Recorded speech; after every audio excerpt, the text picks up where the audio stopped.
यह कहानी है एक दरवनी रात की। किसी गांव में बंटी नाम का एक लड़का रहता था। वह परीक्षा देने के लिए गुजरात जा रहा था। ठंडी का दिन था। चारों तरफ से कोहरा छाया हुआ था।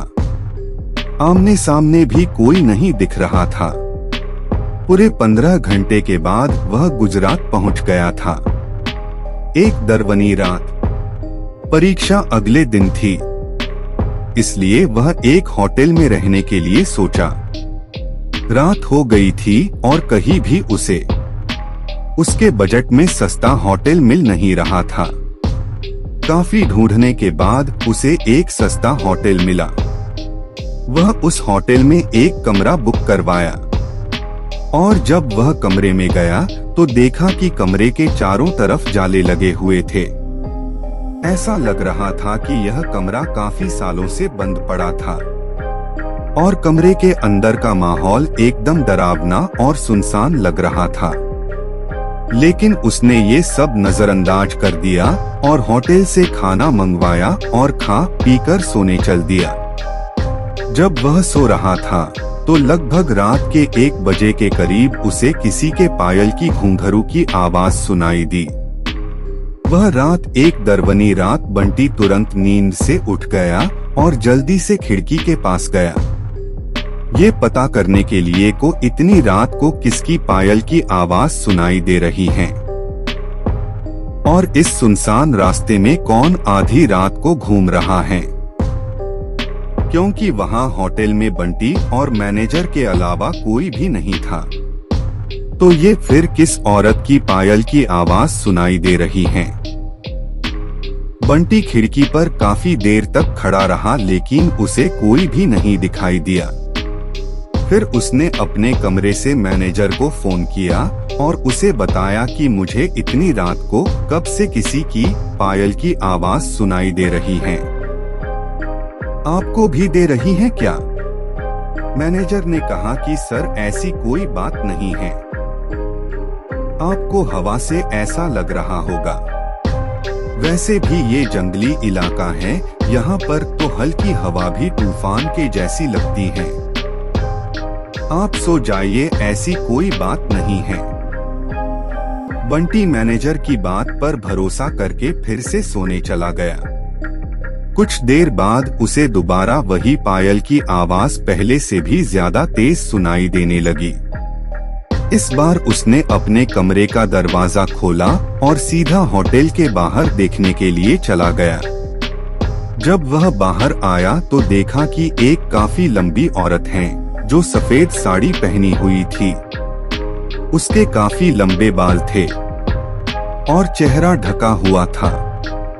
वह अपने हाथ में एक नारियल लेकर के होटल के चारों तरफ चक्कर लगा रही थी। ऐसा लग रहा था कि मानो अपने पायल की आवाज से किसी को बुला रही है। बंटी दौड़कर उसके पास गया कि कौन है ये औरत जो इतनी रात को यहाँ घूम रही है। लेकिन वह तुरंत ही गायब हो गई और चारों तरफ कोहरा ही कोहरा फैल गया।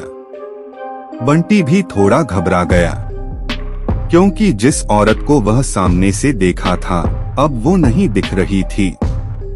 बंटी अपने होटल में वापस जाना चाहा, लेकिन फिर उसे दोबारा पायल की आवाज सुनाई देने लगी। बंटी अब उसे ढूंढते हुए जंगल की ओर जाने लगा। चलते चलते वह अपने होटल से इतनी दूर आ गया उसे पता ही नहीं चला। फिर उसने उस घने जंगल में कुछ ऐसा देखा कि उसका दिल दहल गया। उसने देखा कि उस औरत ने एक पीपल के पेड़ के नीचे 5-6 लाश रखी थी और बारी बारी से एक एक को नोच नोच कर खा रही थी। उसका मुंह खून से लथपथ था और चेहरा भी एकदम डरावना था। बंटी जब ये सब देखा तो उसके पांव तले जमीन खिसक गई।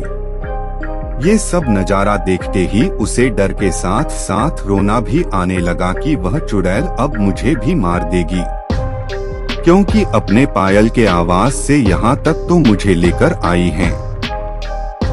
लेकिन उसने हिम्मत से काम लिया और हनुमान चालीसा पढ़ते पढ़ते धीरे से वहां से भाग गया ताकि भूत उसे देख ना ले, लेकिन भूत तो भूत होते हैं। बंटी जैसे ही वहां से भागने की कोशिश किया, वो चुड़ैल अचानक उसके सामने आ गई और उसे इशारों से अपने अड्डे पर ले जाने लगी, जहां पर उसने लाशें रखी थी। बंटी हनुमान जी जाप करके इतनी तेजी से वहां से भागा कि मानो जैसे उसके अंदर किसी की शक्ति आ गई हो। भागते भागते सीधा वह अपने होटल वापस आ गया। वहां थोड़ी देर रुका तो उसे एक आदमी दिखाई दिया। उसे देखकर ऐसा लग रहा था कि ये अच्छा आदमी है। वह बंटी के पास आकर बोला, अरे भाई क्या हुआ तुम्हें, इतना डरे हुए क्यों हो?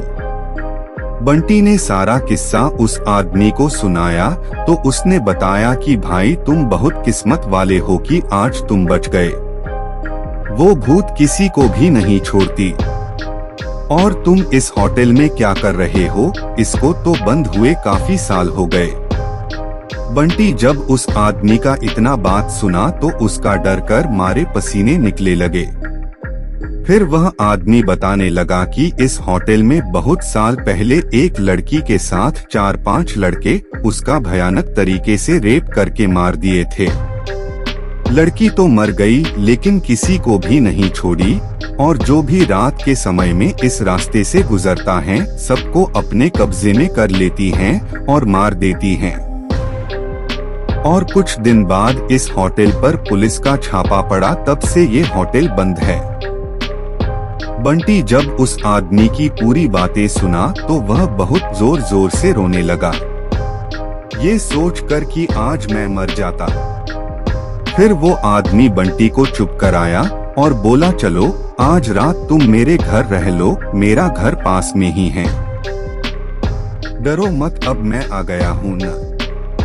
बंटी उस आदमी को धन्यवाद किया और उसके साथ उसके घर चला गया और अपने आप से एक वादा किया कि आज के बाद वह भूल कर भी कभी अनजान जगह पर नहीं जाऊंगा। आशा करता हूं कि कहानी पसंद आई होगी। इस कहानी पर आपकी क्या राय है, हमें कमेंट करके जरूर बताएं। कहानी पसंद आई हो तो लाइक शेयर करना ना भूलें। चैनल पर नए हो तो चैनल को सब्सक्राइब जरूर कीजिए। कहानी सुनने के लिए आपका बहुत बहुत धन्यवाद।